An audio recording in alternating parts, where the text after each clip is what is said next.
Ok, d'accord. Donc, j'étais en train de récapituler un peu ce qu'on a déjà fait. C'est bon? Monsieur Yeo, Monsieur Koulibaly, Monsieur Kokora. Donc, au niveau de la première leçon, c'était tout ce qui est notion au niveau du droit. Donc, j'espère qu'au niveau de la première leçon, vous tous maintenant faites le quiz qui est sur la plateforme. OK.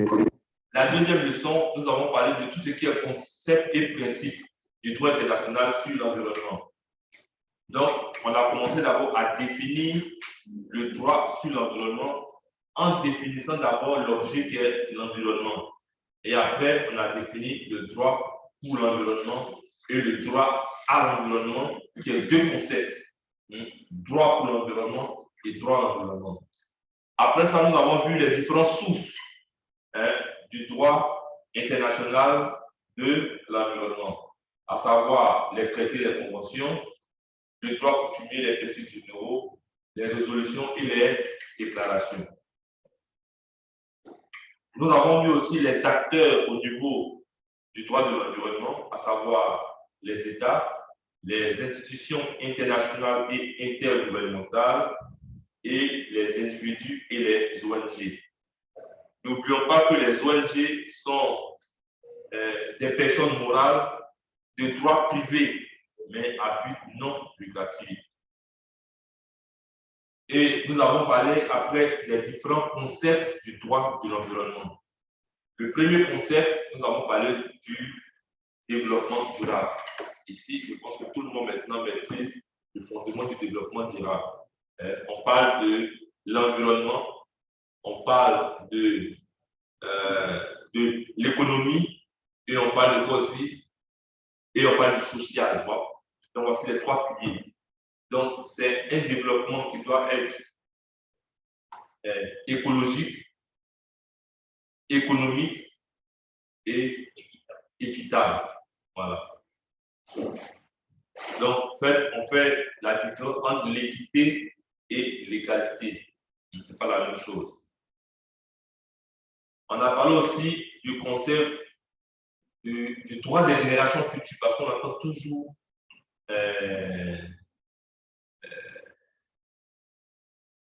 ce mot composé-là. On dit, ah, c'est pour protéger, ou bien pour que les générations futures, Donc, on va essayer de donner un peu quelques définitions sur ce concept, droit des générations futures. Aussi, on a parlé du patrimoine commun de l'humanité. Qu'est-ce qui est considéré comme patrimoine commun de l'humanité? Et enfin, un concept novateur qui est la responsabilité commune mais différenciée. Tous les pays ont une responsabilité au niveau de la protection de l'environnement, mais en fonction de nos actions, nous n'avons pas les mêmes responsabilités. Donc, c'est une responsabilité commune, mais qui est différenciée. Pour dire quoi? Ceux qui polluent plus doivent payer plus. Et après, nous avons vu quelques principes au niveau du droit. Ce n'est pas tous les principes que nous avons vus, mais nous avons vu le premier principe qui est la souveraineté étatique. Chaque État a le droit de disposer de ses ressources. Donc, la souveraineté. On a vu aussi le principe de coopération. On a vu le principe de prévention, qui est toujours inscrit. Vous allez voir, quand vous allez prendre le code de l'environnement, vous allez voir ce principe-là. Même dans le code de l'eau, vous allez voir ce principe, dans le principe de prévention et le principe de précaution. On a dit de faire la différence entre le principe de prévention et le principe de précaution. Ceux qui sont en ligne, qui peuvent me faire la différence entre le principe de prévention et le principe de précaution? Monsieur Yeo, Monsieur Koulibaly, Monsieur Kokora, différence entre prévention et précaution.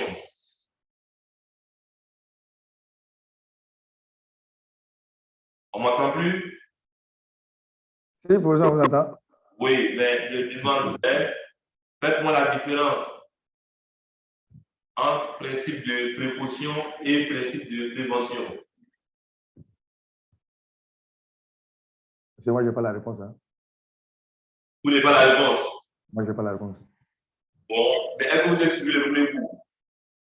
Oui, le premier cours, j'ai suivi le premier cours. Bon. Ceux qui sont en présentiel. Différence entre prévention et précaution. Oui.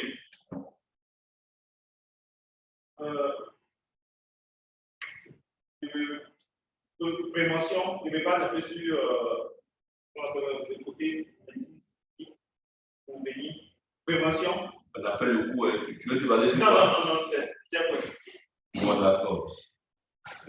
Prévention, prévenir, par exemple, on prévient quelque chose, on prévient une maladie. Donc, pour ça, comme c'est sûr et certain que ça existe et que ça peut entraîner des dommages qui seront évidentes et non négligeables. Donc, on met en place une réglementation pour prévenir ça. En fait, vous n'avez pas lu le cours, donc vous êtes en train, en fait, vous n'avez pas lu, vous êtes venu vous asseoir comme ça. Donc, oui, vous allez. Oui. C'est pas sur l'étymologie du mot maintenant que vous allez essayer de deviner. C'est anticiper toute atteinte à l'environnement. Oui, maintenant, et l'autre. Ouais. Bon, peut-être lui a lu rapidement parce que, comment vous étiez en train de. Oui, vas-y. Précaution, c'est prendre des moyens, des mesures pour atténuer le risque de travail. Non.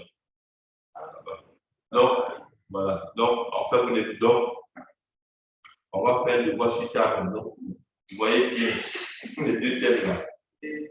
On fait le voie sur table. Au moins, non, mais c'est-à-dire, en fait, c'est la différence entre précaution et prévention. Ça, j'ai déjà dit ça au bout ici. J'ai bien fait la différence. C'est pas ça. Le principe de précaution et le principe de prévention. Lorsqu'on mène une activité où scientifiquement c'est prouvé que cette activité-là aura des dommages sur l'environnement, on parle du principe de quoi maintenant? On prévient, on est sûr. Précaution, on n'est pas sûr de manière scientifique que cette activité-là va avoir des dommages sur l'environnement. On n'est pas sûr scientifiquement. On n'est pas sûr scientifiquement. Donc, on sait que le principe de prévention est le plus souvent évoqué lorsque le risque est avéré, indiscutable, identifié, qualifié et quantifié. Tandis que le principe de précaution est mis en avant lorsque le risque est suspecté. C'est pas scientifiquement prouvé, fortement soupçonné, révélant du domaine peut-être de la probabilité. Donc, faites bien la différence quand on parle, c'est-à-dire qu'on peut vous donner un fait de société. Est-ce que on est dans le domaine de la prévention ou dans le domaine de la précaution? Donc, nous avons parlé aussi du principe du pollueur-payeur. Même avec le principe du pollueur-payeur, on a le principe aussi du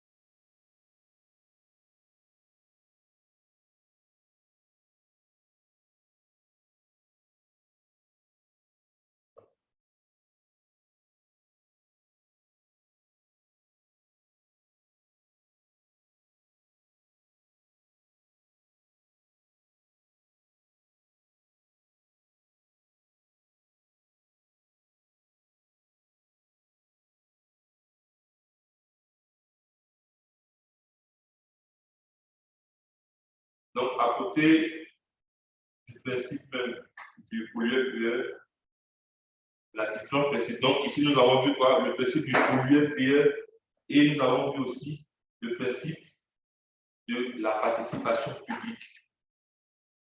Donc, vous voyez bien ces différents principes-là. Je pense que c'est là qu'on s'est arrêté. Donc, nous entamons rapidement. Voilà la leçon 3. Au niveau de la leçon 3. Donc, faites le quiz sur la leçon 2 maintenant. C'est bon? Ceux qui sont en ligne. Oui, c'est bon, professeur. J'ai essayé de faire la différence entre principe de précaution et principe de prévention. Qui J'ai peut. bien compris. Bon, comme c'est bien compris, il faut me résumer. Comment? Il faut me résumer ce que j'ai dit. Comme tu dis que c'est bien compris, la différence entre précaution et prévention. J'ai bien compris qu'on parle de prévention quand le risque est avéré et de précaution quand le risque n'est pas avéré, c'est-à-dire que le risque est suspecté. Voilà, lorsque le risque est suspecté. Voilà, c'est très bien. Lorsque le risque est suspecté, on va parler du principe de précaution. Mais lorsque le risque est scientifiquement avéré, nous allons parler maintenant du principe de prévention. C'est bon? Oui, professeur. Donc, il y a des autres principes aussi qui rentrent en ligne de jeu. Il y a le principe de participation publique, le principe de pollueur-payeur. Et vous allez voir que ces principes-là, on peut souvent les classer en des principes anticipatrices, ou des principes de correction. Parce qu'il y a des principes qui vont essayer de pouvoir anticiper sur le risque de pollution. Donc, on anticipe déjà. C'est pourquoi on va faire les études d'impact environnemental. On va essayer d'anticiper. Mais souvent, quand la pollution ou bien quand l'activité qui va détériorer l'environnement est déjà menée, on va faire des audits, audits environnementaux, pour essayer d'atténuer, adapter. C'est bon? Donc, au niveau de la leçon 3, sommet et convention du droit international sur l'environnement. Donc, ici, comme vous voyez, on va dire que le point de départ, on a essayé de faire une classification avant la conférence de Stockholm qui a eu lieu en 1972. Donc, avant, qu'est-ce qu'il y avait comme conférence? Et pendant cette conférence-là, on a vu le déroulement de cette conférence-là, où il y a eu une déclaration sur l'environnement.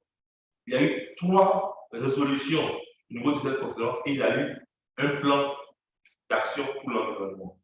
Après cette conférence, on a vu qu'il y a eu, qui s'est déroulée en 72, après on a eu de 72 jusqu'à la convention de Rio en 92, on a vu une autre série de sommets et de conventions pour pouvoir se pencher sur les questions environnementales. Donc, on a vu la Charte mondiale sur la nature, la Convention de Vienne pour la protection de la couche d'ozone, le protocole de Montréal relatif à des substances qui vont appauvrir la couche d'ozone. Donc, on a eu plusieurs conventions jusqu'à la Convention des Nations Unies sur l'environnement et le développement à Rio en 92. Et dans cette convention-là, nous avons vu qu'il y a eu 3 conventions cadres, je pense. La convention cadre sur le changement climatique, convention sur la biodiversité, convention des Nations Unies pour la lutte contre la désertification. Donc, changement climatique, biodiversité, désertification. À côté de ces 3 conventions-là, nous avons eu une déclaration sur l'environnement et le développement, une déclaration sur les principes relatifs aux forêts et nous avons adopté un programme d'action, ce qu'on appelait l'agenda 21. Donc, ça, c'est au niveau de la conférence des Nations Unies sur l'environnement et le développement durable qui s'est tenue à Rio en 92. De Rio, c'est-à-dire de 92 jusqu'à Rio 2012, dans ce qu'on appelait Rio plus 20, on a eu différentes séries aussi. On a ce qu'on appelle le protocole de Kyoto. Ici, on a défini qu'est-ce qu'un protocole. Qui peut essayer de me rappeler la définition d'un protocole?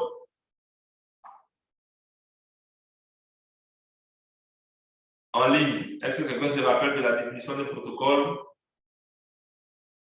Qu'est-ce qu'un protocole? Ici en présentiel. Donc, on avait dit qu'en fait, un protocole, c'était souvent un ajout à une convention. C'est-à-dire, on avait appelé une convention. Donc, ici, on parle du protocole de Kyoto, qui va s'ajouter sur la convention cadre des Nations Unies sur le changement climatique. Donc, les COP, les différentes COP, c'est le plus souvent sur le changement climatique. Après, on a vu le sommet du millénaire, tout ce qu'on appelle les OMD.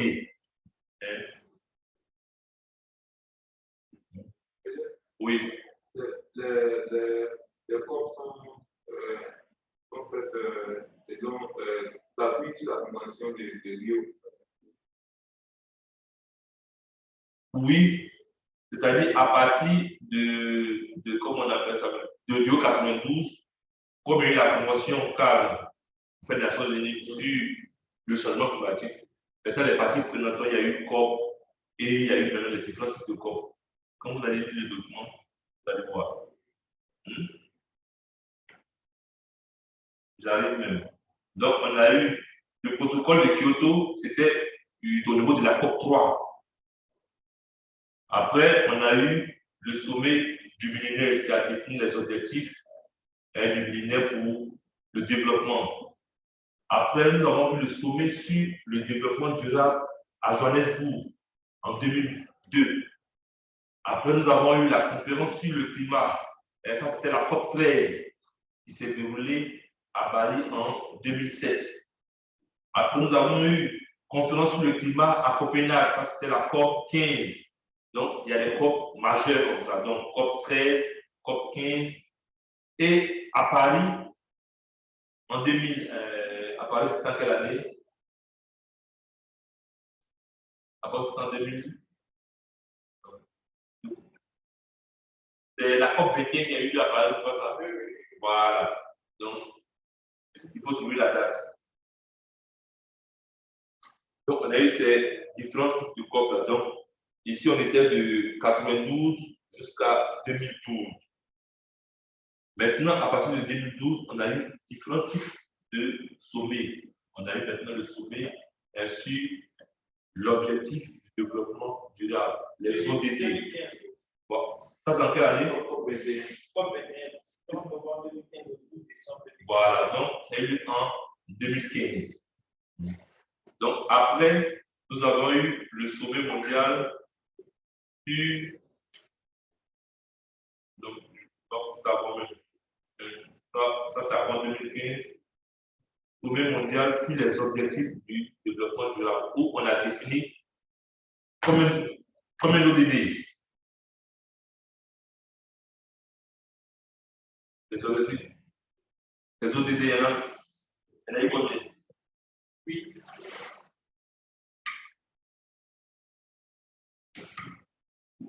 Comme un ODD? 17 objectifs. Voilà, il y a eu 17 objectifs. Ici, on le veut vous.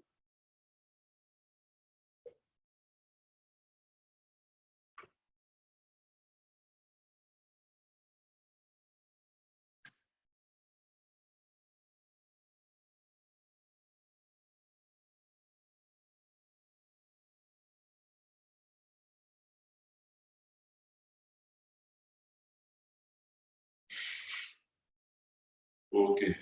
Donc, on a défini ici 17 objectifs au niveau du développement durable. Donc, normalement, votre sujet, C'est-à-dire, quand vous faites l'introduction au niveau du contexte général, vous devez toujours dire comment ce sujet-là s'insère dans les objectifs, dans les ODD.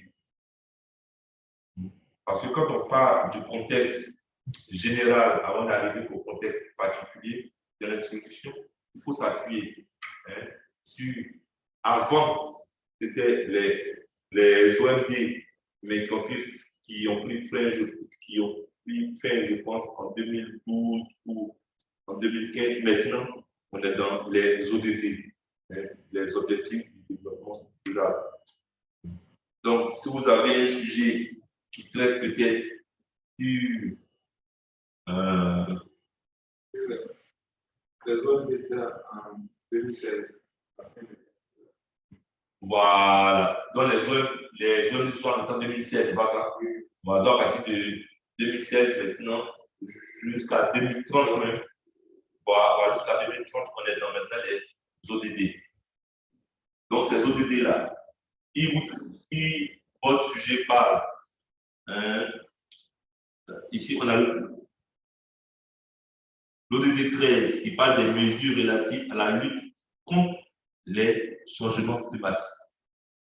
Donc, si votre sujet est dans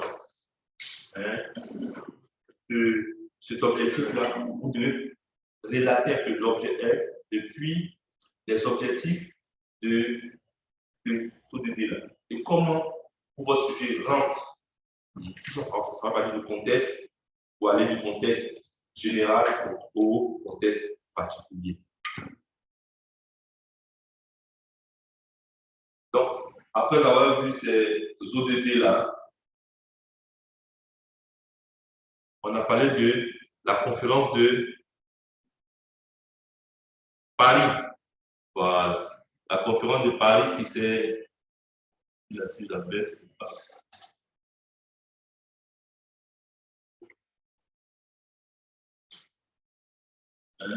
Donc, on a rappelé un peu les différentes étapes majeures des conférences antérieures à la conférence de Paris. Donc, ici, tout est dans le document. Donc, Rio 92 qui a permis de fixer un cadre de lutte contre le réchauffement climatique.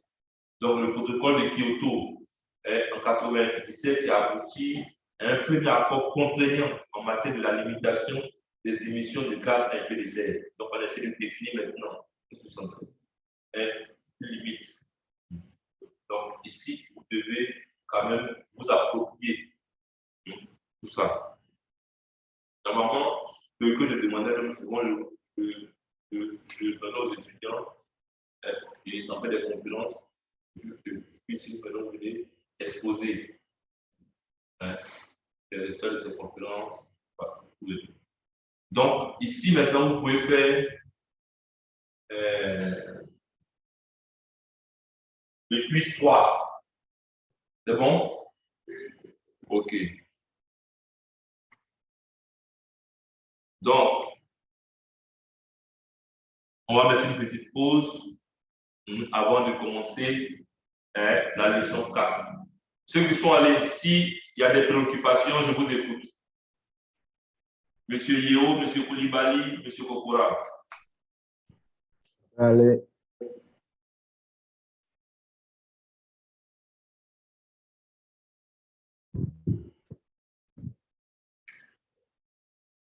Oui, Monsieur Yeo. Ah, monsieur, c'est bon. C'est bon? C'est bon. OK, d'accord.